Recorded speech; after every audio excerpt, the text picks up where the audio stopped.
अस्सलाम वालेकुम everyone, welcome back to नाज किचन। तो कैसे हैं आप सब लोग? उम्मीद है सब ठीक ठाक होंगे, खैरियत से होंगे और बहुत मज़े में होंगे। आज मैं आपके साथ देखी स्टाइल ज़बरदस्त सा मटन यखनी पुलाव की रेसिपी शेयर करने वाली हूँ। बहुत ही ज़बरदस्त सा और बहुत ही परफेक्ट बनने वाला है इंशाल्लाह। मेरी गारंटी है, अगर आपने एक बार मेरी रेसिपी को फॉलो करके बनाया तो आप बाज़ार का देगी यखनी पुलाव बिल्कुल भूल जाएंगे। इतना परफेक्ट और इतना खिला खिला ज़बरदस्त चावल इसके बनेंगे। मेजरमेंट को आप मेरी परफेक्ट फॉलो कीजिएगा, इंशाल्लाह आपका एक एक दाना चावल का खिला खिला और जायकेदार बनेगा। तो चलिए रेसिपी को स्टार्ट करते हैं। अब यहाँ मैंने मलमल का कपड़ा ले लिया है और उसके अंदर हम सौंफ डाल रहे हैं। तो 3.5 टेबल स्पून मैंने इसमें सौंफ डाली है और 4 टेबल स्पून साबुत धनिया इसमें ऐड किया है। लौंग ऐड कर रही हूँ 1 टेबल स्पून। काली मिर्च ऐड कर रही हूँ 1 टेबल स्पून। और ये सफ़ेद ज़ीरा है, ये मैं ऐड कर रही हूँ 2 टेबल स्पून भर के। और 2 तेज़पात के पत्ते हैं, इसको हम हाथ से इस तरह से तोड़ के डाल देंगे। 3 बड़ी इलायचियाँ डाल देंगे और 2 स्टिक्स इस तरह से दालचीनी की हैं, ये इसमें डाल देंगे। 3 बादियान के फूल हैं, ये डाल देंगे। और एक इस तरह से तबड़ा अदरक का पीस लिया मैंने, इसको मैं इस तरह से स्लाइस करके डाल दूँगी। और 12 से 15 आप इसमें साबुत लहसुन के जवे ले सकते हैं। और एक इस साइज़ की मैंने छोटे साइज़ की प्याज ली है, इसको मैं इस तरह से स्लाइस करके डाल दूँगी। बस अब हम इसकी पोटली बांध लेंगे। इससे क्या होगा कि आपको सारे मसालों का जो फ्लेवर है वो भी आ जाएगा आपकी पुलाव के अंदर और मसाले आपके मुंह में भी नहीं आएंगे और आपको यखनी छानने की ज़रूरत भी नहीं पड़ेगी। तो बस इस तरह से पोटली बना के और इसको हम बाद में आगे यूज़ करेंगे, मैं भी आपको बताती हूँ। तो बस इस तरह से कस के आपने पोटली बांधनी है इसकी, वरना ये यखनी में पकते हुए खुल भी सकती है। तो इस बात का ध्यान रखिएगा, अच्छी तरह से इसको कस के बांध लेंगे। अब इसको साइड पे रखेंगे। अब यहाँ मैंने मटन लिया है और ये मैंने लिया है 1.5 किलो और इसके अंदर चांपे भी हैं। हड्डी वाले गोश्त के साथ जब आप पुलाव बनाएंगे तो आपका पुलाव बहुत अच्छा बनेगा। कोशिश करें रूखा गोश्त ना लें, चिकना लें थोड़ा सा, तो आपका पुलाव बहुत अच्छा बनेगा, वरना बिल्कुल ड्राई ड्राई सा बनेगा। तो अब इसको मैंने पतीले में इस तरह से ऐड कर दिया है और इसके अंदर मैंने फुल भर के पतीला पानी डाल लिया है, और ताकि हमें बीच में बार बार डालने की ज़रूरत ना पड़े। और पानी हमें ज़्यादा ही चाहिए ताकि यखनी भी इसमें बन सके। तो इसमें मैंने 1.5 टेबल स्पून नमक डाल दिया है और अब इसमें उबाल आने का वेट करेंगे। तो ये देखें इसमें उबाल आ गया है और इसमें जो भी इस तरह से झाग आ गया इसको आप निकाल लें और अच्छी तरह से साफ़ कर लें। तो मैं इसको निकाल लूँगी। तो ये देखें हमारी यखनी बिल्कुल साफ़ हो गई है। तो अब इसके अंदर मैं ये पोटली भी डाल दूँगी और इसको अच्छी तरह से अंदर कर लें और बस इसको अब हम कवर कर देंगे। तो कवर करके आपने 35 मिनट तक आपने इसको कुक करना है। फिर चेक कर लिएगा, अगर ये गल गया हो तो बस इसको चूल्हा बंद कर दिएगा। तो यहाँ मैंने 35 मिनट हो गए और यखनी भी हमारी बहुत अच्छा पक चुकी है, गोश्त बिल्कुल गल चुका है। और ये जो पोटली है इसको हम निकाल लेंगे और बाद में इसको आप दबा के इसका जो सारे जूसेस हैं वो निकाल लिएगा। अभी मैं इसको साइड पर रख रही हूँ और जो बोटियाँ हैं उसको अलग कर लेंगे हम। अब यहाँ पे मैंने 1 कप भर के ऑयल लिया है और ये हम पतीले में डाल देंगे। और यहाँ पे मैंने प्याज ली है स्लाइस करके, बड़े साइज़ की 3 प्याज थी, इसको मैंने स्लाइस करके डाला है। और अब आपने इसको कलर नहीं देना, हल्का सा सॉफ्ट करना है। तो बस हल्का सा इसको मिक्स करेंगे और अब इसके अंदर हम कुछ खड़े मसाले भी ऐड कर लेंगे साथ ही।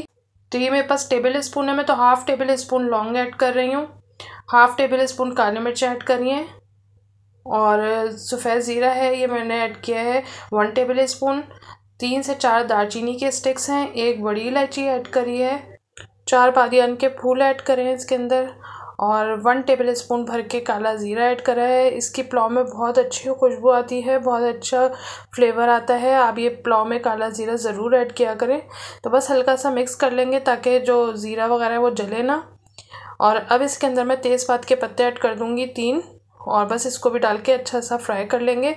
बस आपको इतना फ्राई करना है कि प्याज का हल्का सा गोल्डन सा कलर आए, बहुत ज़्यादा डार्क नहीं करना। तो ये देखिए इस तरह का रखना है आपने, डार्क कलर करेंगे तो आपका पुलाव का कलर ख़राब हो जाएगा, तो इस बात का ध्यान रखिएगा। इसमें मैं अदरक लहसुन का पेस्ट ऐड कर रही हूँ 3 टेबल स्पून भर के और इसको अच्छी तरह से हम फ्राई कर लेंगे। तो बस थोड़ी सी देर 1-2 मिनट आपने फ्राई करना है, अच्छी सी खुशबू आने लगे। तो अब यहाँ पे फ्राई हो गया है। तो अभी जो गोश्त था ये मैंने इसको अलग से बाउल में निकाल के रख लिया था और यखनी अलग रख ली थी। तो अब इसको हम डाल के और इसको प्याज के साथ फ्राई करेंगे। तो तकरीबन 3-4 मिनट अब बस आपने इसको तेज़ आंच पे फ्राई करना है। तो यहाँ 4 मिनट हो चुके थे फ्राई करते हुए। तो यहाँ मैंने 1 पाव दही लिया है और इसको मैंने फेंट लिया था अच्छी तरीके से। ये हम इसके अंदर डाल देंगे और अब इसको अच्छी तरह से तेज़ आग पे आपने फ्राई करना है। तो आपने आग हल्की नहीं करना वरना पानी छोड़ देगा दही और बहुत ज़्यादा, और फिर जो गोश्त है वो हमारा पहले ही गला हुआ है तो वो बिल्कुल टूटना शुरू हो जाएगा। तो तेज़ आग पे आपने इसको फ्राई करना है। अब इसके अंदर हम मसाले ऐड करेंगे। तो मैंने 1.5 टेबल स्पून इसमें नमक ऐड किया है और 1 टेबल स्पून भर के मैं इसके अंदर कुटी हुई लाल मिर्च ऐड कर रही हूँ। नमक आप ध्यान से डालिएगा, जितना आप खाते हो जितना पसंद करते हो उस हिसाब से डालिएगा, क्योंकि हमने यखनी में भी नमक डाला था तो तेज़ ना हो जाए। और यहाँ मैं आलू बुखारे डाल रही हूँ, मुझे ज़्यादा पसंद है इसलिए मैं 7-8 डाल रही हूँ। आपको कम पसंद हो तो आप कम अपने हिसाब से डाल लीजिएगा। और ये डाल के इसको अच्छी तरह से हम मिक्स कर लेंगे। तो बस थोड़ा सा ही मिक्स करना है क्योंकि गोश्त गला हुआ है तो चूरा ना हो जाए, इस वजह से आपने ध्यान से चम्मच चलाना है। अब यहाँ मैंने यखनी को अलग से बाउल में निकाल के रख लिया था। तो ये मेरे पास जितने चावल थे उसी हिसाब से मैंने यखनी ली है। तो मेरे पास 1.5 किलो चावल थे और 1.5 किलो ही मैंने गोश्त यूज़ किया है। तो मैंने जो चावल लिए थे मेरे पास 7 कप थे, तो 7 का जो है ना आपने डबल पानी लेना है। तो मैंने 14 कप यहाँ पे पानी लिया है। और अगर आप ज़्यादा देर चावल भिगो लें तो आप पानी की क्वांटिटी थोड़ी कम कर लिएगा। अब यहाँ मैंने 2 चिकन क्यूब्स डाल के और थोड़ी सी हरी मिर्चों को स्लाइस करके डाल दिया था और इसको कवर करके रख दिया था। अब इसके अंदर हम चावल ऐड कर देंगे। तो चावल मैंने भिगो के रख दिए थे और ये मेरे पास 1.5 किलो चावल है और बासमती राइस है और सेला मैंने यूज़ नहीं करे यहाँ पे। और ये देखें बिल्कुल परफेक्ट चावल आपके बनेंगे। और चावल आपने जब डालना है तो इस तरीके से करके डालना है ताकि इसमें जो पानी आपको एक्स्ट्रा नज़र आ रहा है बाउल में तो वो भी ना चले जाए, क्योंकि अगर आप बिल्कुल इसी रेशो से पानी लेंगे जितना क्वांटिटी मैंने बताई है इसी तरह से लेंगे और अगर आप चावल उंडेल देंगे इसके अंदर इस तरीके से तो ये पानी भी इसके अंदर चला जाएगा और चावल की मेजरमेंट जो आपकी पानी की मेजरमेंट है वो सारी ख़राब हो जाएगी और चावल आपके फिर नरम हो जाएंगे।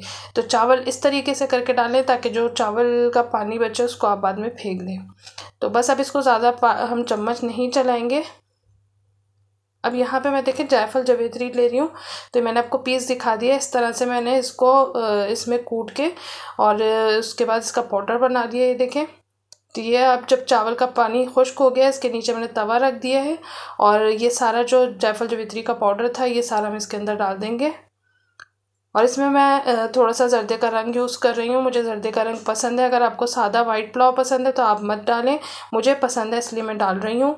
और 1 टीस्पून इसमें मैंने केवड़ा एसेंस यूज़ किया है, आप केवड़ा वाटर भी इसमें डाल सकते हैं। और बस इसको चम्मच से इस तरह से फैला लेंगे। तो बस अब इसको मैं कवर कर दूँगी 5 मिनट तेज़ आग पे और उसके बाद 20 से 25 मिनट आप इसको दम पे रख दें मीडियम टू लो फ्लेम पे। तो फिर मैं आपको दिखाती हूँ। तो यहाँ देखें माशाल्लाह से बहुत ही ज़बरदस्त से चावलों में दम आ गया है और एक एक चावल का दाना आप देख सकते हैं बिल्कुल खिला खिला है, बिल्कुल भी जुड़ा नहीं है और परफेक्ट यखनी हमारी रही है। जितना मैंने आपको बताया उसी हिसाब से आप रखिएगा, जितने चावल लिए हैं उसी हिसाब से आप पानी लीजिएगा। डबल 1 कप के अगर आपके पास चावल हैं तो उसका 2 कप आप पानी लीजिएगा तो आपके चावल कभी भी ख़राब नहीं होंगे। अगर आप ज़्यादा आपने देर चावल को भिगो दिया है तो आप चावल का पानी फिर कम लाजमी कर लीजिएगा वरना चावल आपके ख़राब हो जाएंगे। तो ये इतना ज़बरदस्त इतना खुशबूदार पुलाव बन के तैयार हुआ था कि मैं आपको क्या बताऊँ, इतना ज़बरदस्त पूरे घर में इसकी खुशबू आ रही थी। और आप लोग इसी रेसिपी को फॉलो करके बनाइएगा, इंशाल्लाह बहुत ही परफेक्ट और ज़बरदस्त पुलाव बनेगा और आपके मेहमान उंगलियां चाटते रह जाएंगे, इतना कोई कमाल का पुलाव बनता है। तो आप लोग ज़रूर बनाइएगा, इंशाल्लाह आपको बहुत पसंद आएगा। रेसिपी पसंद आए तो थम्स अप करना बिल्कुल नहीं भूलिएगा और चैनल पर नए हैं तो सब्सक्राइब ज़रूर कर दीजिएगा। मुझे दुआओं में याद रखिएगा, अपना ढेर सारा ख्याल रखिएगा। मिलूंगी एक नई और ज़बरदस्त रेसिपी के साथ। Thanks for watching. अल्लाह हाफिज़।